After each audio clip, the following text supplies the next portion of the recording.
ইরানের শাসক পরিবর্তনের দাবিতে বিশ্বের বিভিন্ন দেশে বিক্ষোভ। কয়েক সপ্তাহব্যাপী সামরিক হামলার প্রস্তুতি নিচ্ছে যুক্তরাষ্ট্র, দাবি মার্কিন কর্মকর্তাদের। যুদ্ধবিরতিতে গাজায় নিহত হাজারের বেশি, আটকে আছে দ্বিতীয় ধাপ বাস্তবায়ন। শান্তি পরিষদে থাকছে না ইউরোপের কিছু দেশ। আমিরাত যুক্তরাষ্ট্রের $100 কোটি প্রতিশ্রুতি। কৌশলগতভাবে গুরুত্বপূর্ণ হয়ে উঠেছে গ্রিনল্যান্ড। মিত্রদের নিয়ে নিরাপত্তা জোরদারের পরিকল্পনা ডেনমার্কের। আর্কটিকে ন্যাটোর স্থায়ী উপস্থিতি বাড়ানোর দাবি। ইউক্রেন যুদ্ধ বন্ধের আলোচনায় নেই অগ্রগতি। মাঝপথে রাশিয়ার আলোচক পরিবর্তনের নাখোশ জেলেনস্কি। চাপ প্রয়োগ করে শেষ হবে না যুদ্ধ, সতর্ক করল ইউরোপীয় কাউন্সিল। এবং মুসলিম দেশগুলোতে পবিত্র রমজানের প্রস্তুতি। ইন্দোনেশিয়ায় নিত্যপণ্য বেচাকেনার ব্যস্ততা। পাকিস্তানেও নানা আয়োজন। মূল্যস্ফীতি কমলেও কিছু দেশে চড়া বাজার। ইরান সরকারের বিরুদ্ধে বিশ্বের বিভিন্ন দেশে ব্যাপক বিক্ষোভ হয়েছে।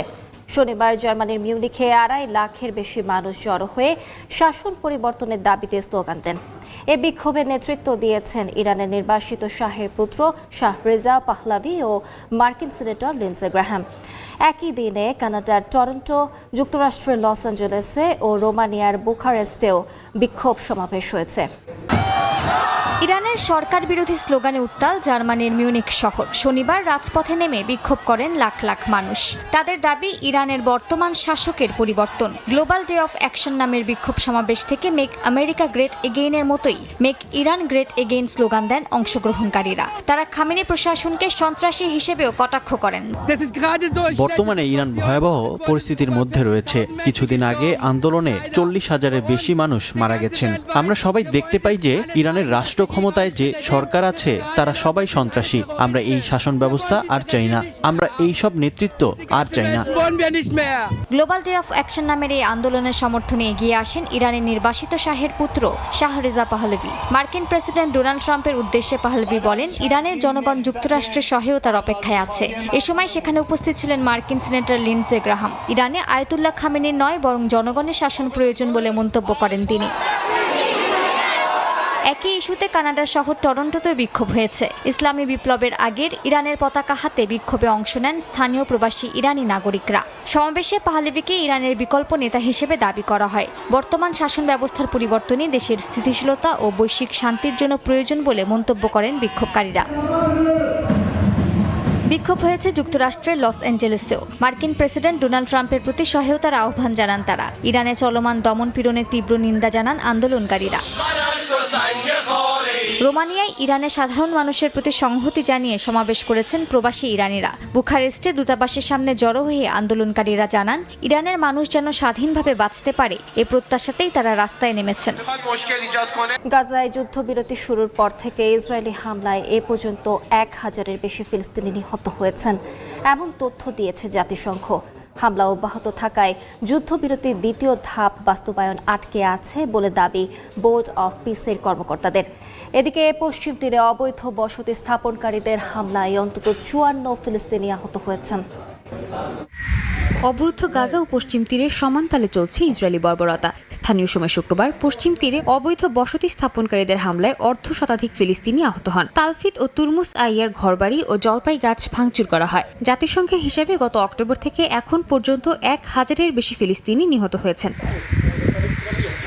মার্কিন প্রেসিডেন্ট ডোনাল্ড ট্রাম্প প্রতিষ্ঠিত গাজা শান্তি পরিষদের সদস্য নিকোলাই ম্লাদেনোভের দাবি, ইসরায়েলের নিরন্তর হামলায় গাজা পুনর্গঠন কমিটি কাজ শুরু করতে পারছে না। কমিটির সদস্যরা মিশরে দেখা করলেও এখনো গাজায় ঢোকা সম্ভব হয়নি। তার দাবি, চুক্তির দ্বিতীয় ধাপে হামাসের নিরস্ত্রীকরণ ও আন্তর্জাতিক নিরাপত্তা বাহিনী মোতায়েনের কথা আছে, কিন্তু হামাস অস্ত্র ছাড়েনি, নিরাপত্তা বাহিনীও মোতায়েন করা হয়নি।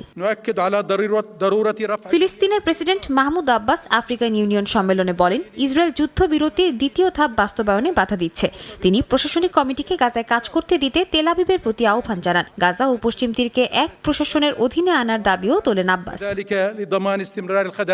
এদিকে গাজা পুনর্গঠনে গঠিত ট্রাম্পের বোর্ড অফ পিসে বড় অঙ্কের অর্থের প্রতিশ্রুতি এসেছে। সংযুক্ত আরব আমিরাত ও যুক্তরাষ্ট্র $100 কোটি বেশি সহায়তা দেবে বলে জানিয়েছে। বিশ্বব্যাংক ও জাতিসংঘ বলছে পূর্ণ পুনর্গঠনে প্রয়োজন $50 বিলিয়ন বেশি। বোর্ডের সনদে বলা আছে $1 বিলিয়ন বেশি অর্থ দিলে বোর্ডে স্থায়ী সদস্যপদ মিলবে। ইউরোপের কিছু দেশ এতে যোগ না দেওয়ার সিদ্ধান্ত নিয়েছে। উত্তর পূর্বাঞ্চলীয় রাজ্য আসামে প্রথমবারের মতো জরুরি অবতরণ সুবিধা চালু করেছে ভারত। সামরিক প্রস্তুতি থেকে শুরু করে দুর্যোগ মোকাবেলায় একই সঙ্গে সক্ষমতা বাড়াতে গুরুত্বপূর্ণ ভূমিকা পালন করবে এই প্রকল্প।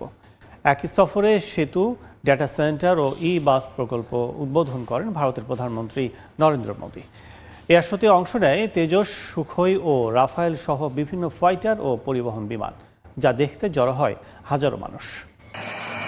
স্থানীয় সময় শনিবার ভারতের ডিব্রুগড় জেলার মুরান বাইপাসে ইমার্জেন্সি ল্যান্ডিং ফ্যাসিলিটি বা ULF উদ্বোধন করেন ভারতের প্রধানমন্ত্রী নরেন্দ্র মোদী। বিমান বাহিনীর C-130 যে বিমানে চড়ে অবতরণ করেন তিনি। এ প্রকল্প এমনভাবে নির্মাণ করা হয়েছে যেখানে জরুরি পরিস্থিতিতে দ্রুত অবতরণ ও উড্ডয়ন করা যাবে।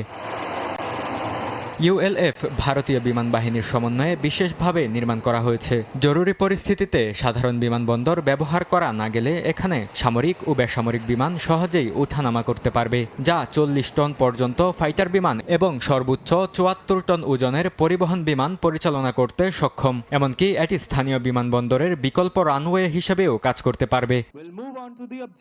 এ অঞ্চল আন্তর্জাতিক সীমান্তের কাছে হওয়ায় কৌশলগতভাবে এটি বেশ গুরুত্বপূর্ণ।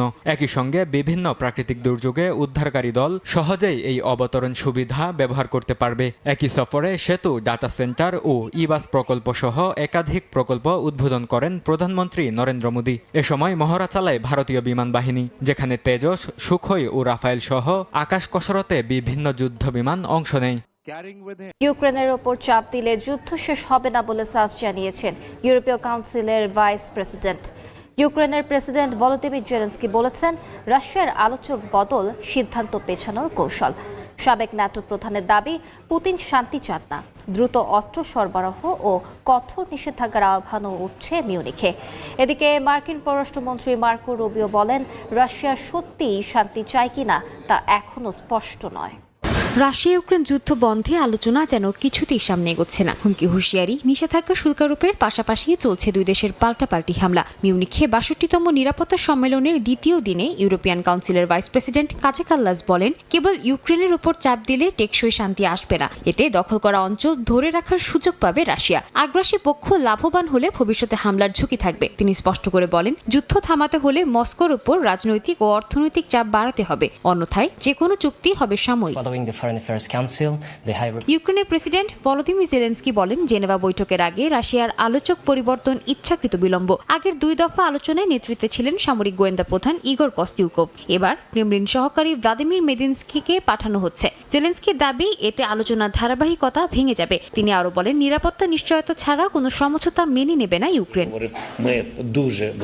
সাবেক ন্যাটো প্রধান অ্যান্ডার্স ফগ রাসমুসেন বলেন, পুতিন বিশ্বাস করেন তিনি যুদ্ধক্ষেত্রে জয়ের পথে এগোচ্ছেন, তাই এখন তার আলোচনায় বসার আগ্রহ কম। এই অবস্থায় ইউক্রেনকে আরও দূরপাল্লার অস্ত্র ও বিমান প্রতিরক্ষা দিতে হবে। একই সঙ্গে রাশিয়ার জ্বালানি ও ব্যাংকিং খাতে কঠোর নিষেধাজ্ঞা বাড়াতে হবে। তার মতে, শক্ত অবস্থান না নিলে যুদ্ধ দীর্ঘায়িত হতে পারে।